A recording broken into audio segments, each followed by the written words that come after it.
California Scenic Coast Doll Club is pleased to have the slides of Martha Armstrong-Hand. Members of the club were left these slides, and we want to preserve them for everybody to see. Martha had written many books about her later dolls, but she had never put together a program on her beginnings with both Viewmaster and Mattel. Those things helped her become the wonderful, innovative doll maker that she became.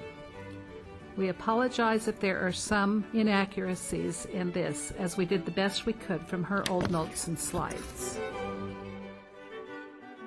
Martha started making small figures in clay at the age of 5. By the time she was 9, she'd made some media figures. She studied at the Academy of Arts in Berlin from age 17 to 23. Her first serious work was a nativity for our church in West Berlin. She was 19 years of age. Joseph was 9 inches tall. Those figures were all in ceramic. She was given a job, and she was to make all the costume for 20,000 Leagues Under the Sea for Viewmaster. It was the first project as a seamstress. All the figures were 13 inches high, and most of the costumes had to be made from velvet. So she set about learning sewing and making the costumes. Strange things happened, like when the figures sat down, the pants would go down in the back, and she had to make them over and over. Her favorite scene from these was Captain Nemo playing the organ.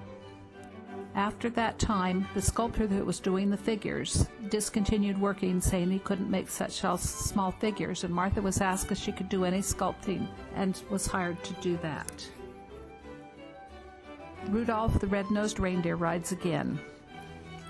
These bodies were made in vinyl over armatures. The heads were pyrocam. The vinyl was sticky, and she had to powder them down every time between every figure.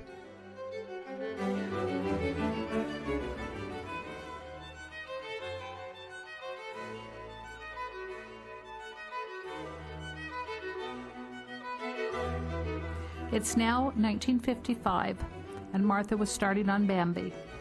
The paint was casein. Acrylic was not available at the time. She had to make 11 Bambis. Her favorite part of this series was when Bambi's mate had 2 fawns. When the proud stag was standing looking over his kingdom, the hot lights melted him and cracked all of his body parts, so he had to be completely redone.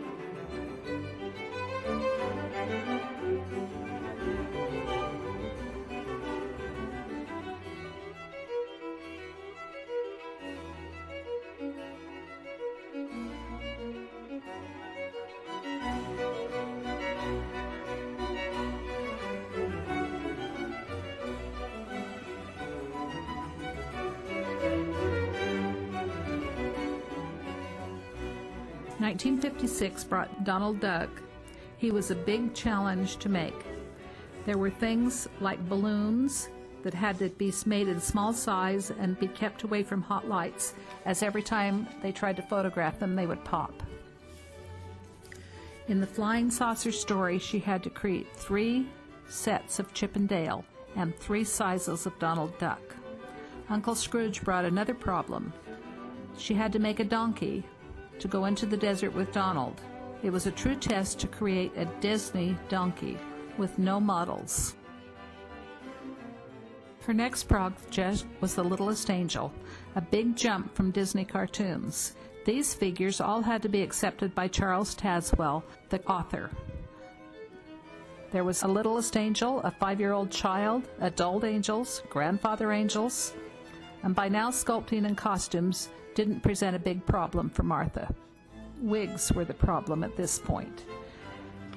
She finally settled on how to do them by purchasing sable and pulling out all the shiny hairs and making them thinner.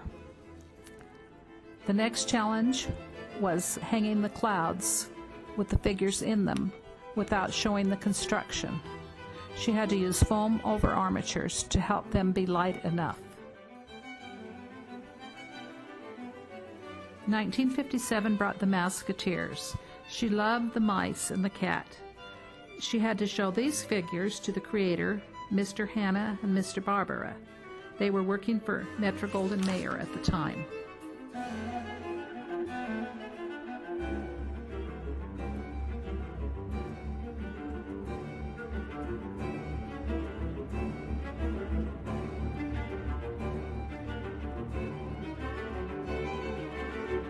A year later came Peter Pan. She loved the story and the 25 characters she had to make. Peter was 6.5 inches tall. Her biggest problem here was Tinkerbell's trail of light. It was a challenge that she and the photographer had to settle. They attached a small light to a pencil and waved it in order to get the light going through the pictures. So they had to use some different photography that Martha wasn't familiar with. Now I think you would call it stereo. Her favorite scene was Peter's playing the flute to the mermaids. The sea surface was made of shaving soap. The crocodile was a major challenge as he was clunky and they had to use polymer clay.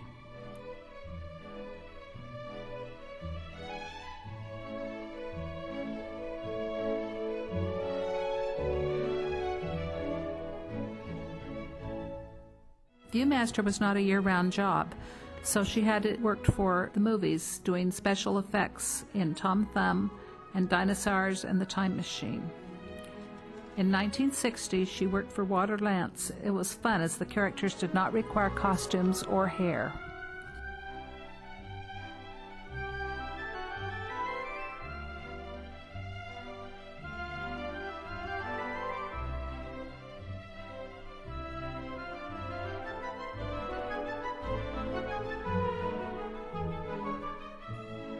In 1961 was Bugs Bunny as a sculptor.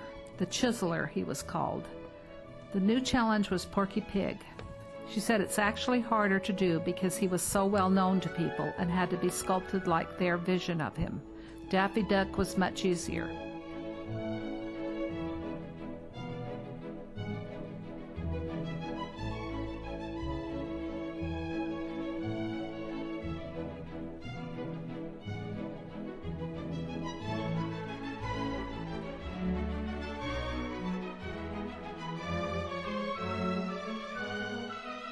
The Night Before Christmas was her last job with Viewmaster. She thought it was very strange that she started with Rudolph and ended with The Night Before Christmas.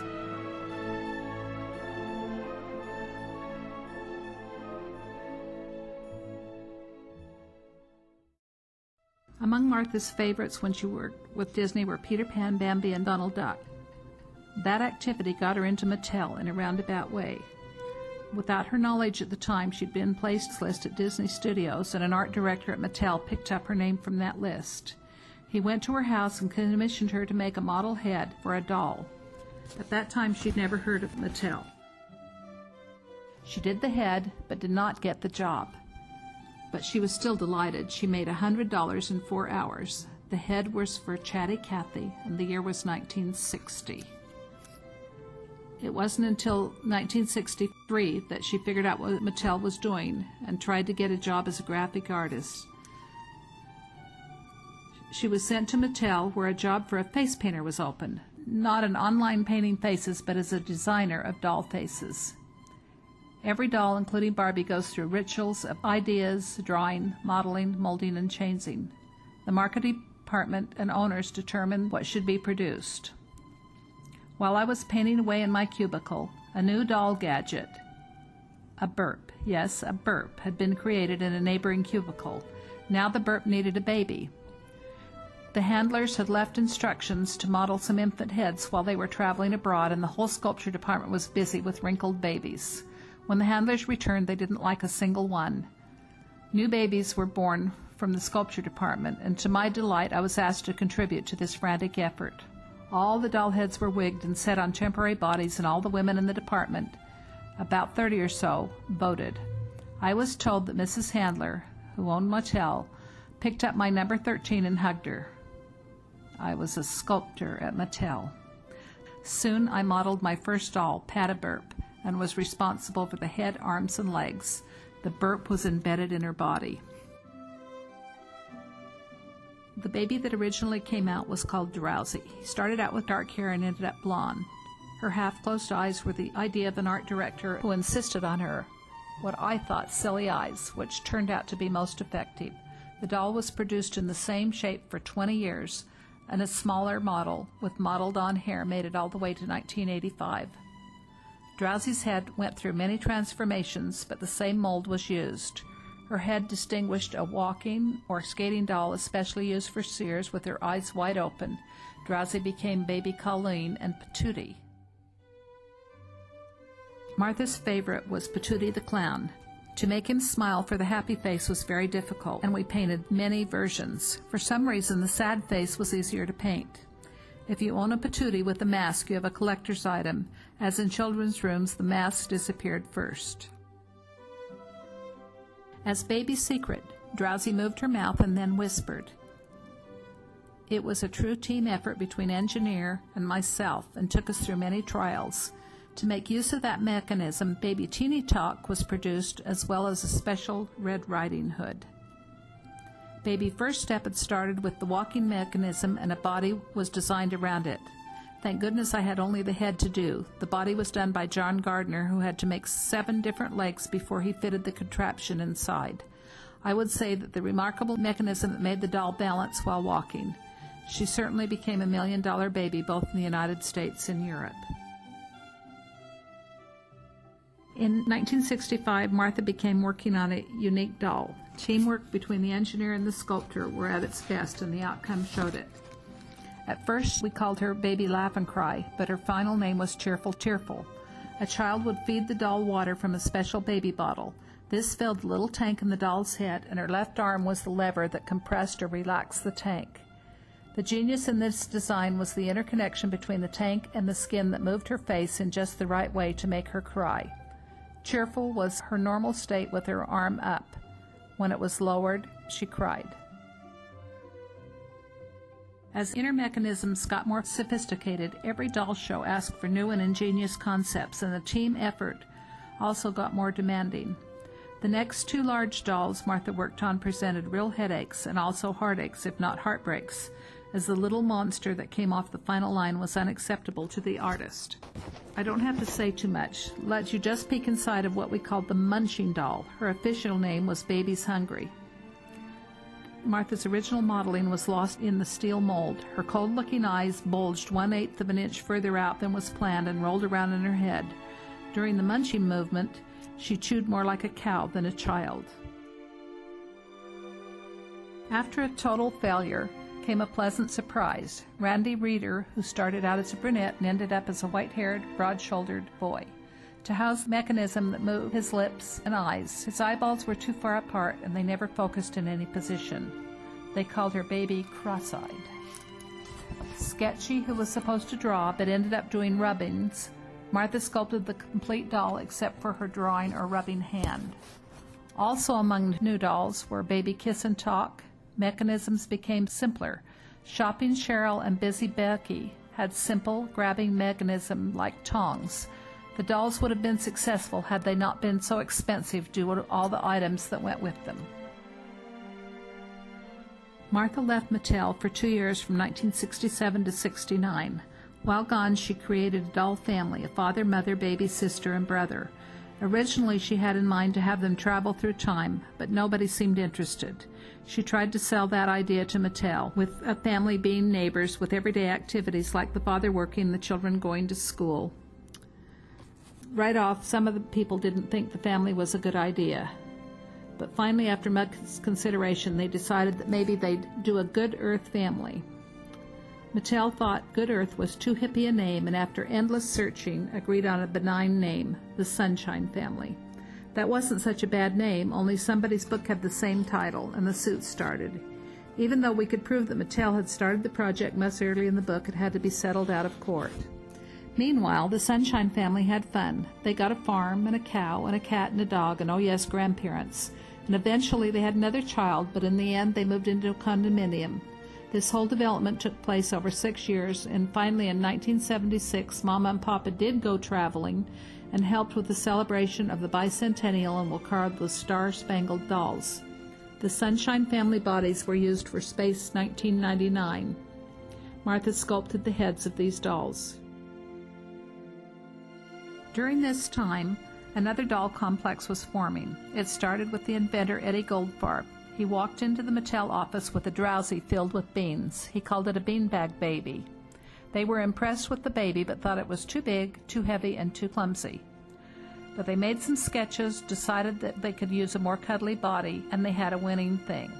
The shy baby, first called Bitty Beans, actually came from the design of the Sunshine Family baby, or rather the neighbor's baby that was never put into production. Yanni, or Betsy Beans, did not last very long.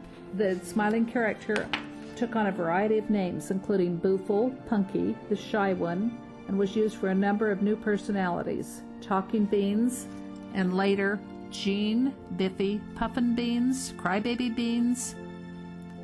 The next group of dolls came in 1973. Eventually there was a mother and father and a baby. They shrank and got canned. Canned beans, they were called. Eventually they climbed into a matchbox, but the name could not be used, so they became shoe beans. The last batch of beans was in a 1985 catalog. A pleasant story started in 1965. The work order read, "Make unique little dolls that fit in the hand of a child." The handlers wanted neighborhood children. Still, they have to have large heads and very small bodies. I'd painted the whole gang from the sculpture department. At this time, I made several dolls with the large heads and the small bodies. They became the first 9 Kittles. This went on until there was a kingdom of more than 100 Kittles of all sizes, right down to perfume bottles and jewelry. One little Kittle's head joined the Barbie family and became Skipper's friend Chris. Another Kittle head became Buffy from the television show Buffy and Mrs. Beasley.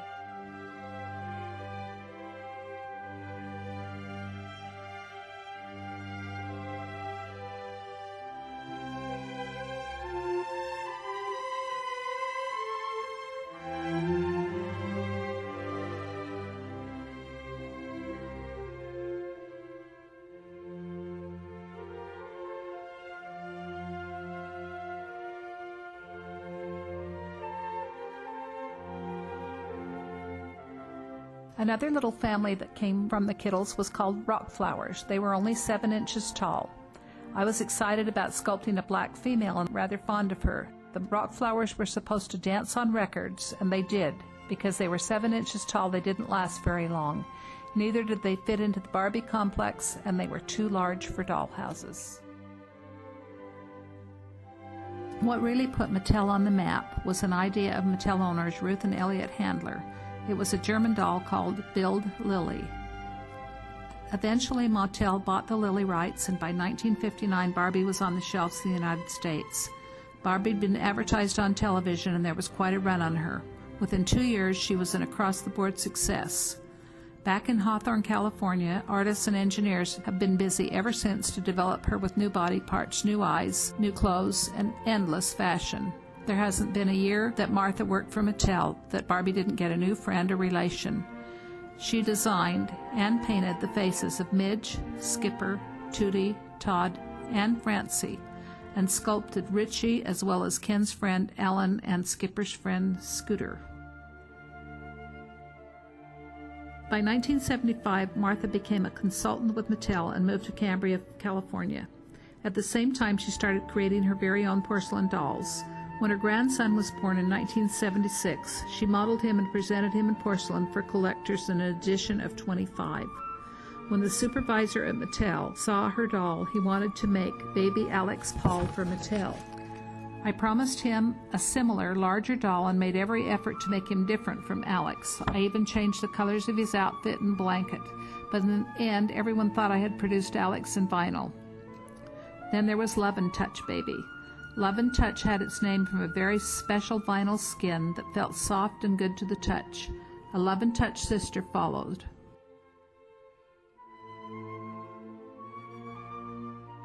After Martha moved to Cambria, California, she started sculpting original dolls. These were to be made in porcelain, and each one consisted of a minimum of 12 different molds. She designed intricate, movable body parts for these dolls. She also made all her own clothing, made her own wigs, made leather shoes for these dolls. She sold them in limited editions of about 12 in each edition. When they were finished, she destroyed these molds. Each edition of 12 took her approximately 2 years. Thank you for taking the time to enjoy these slides. We hope you enjoyed them as much as we did putting them together for you. Scenic Coast Doll Club felt it was an important part of doll history to preserve this history of Martha. We hope that many of you are lucky enough to have one of her dolls. Let Martha's life be an inspiration to yours, and enjoy dolls, doll making, and doll collecting.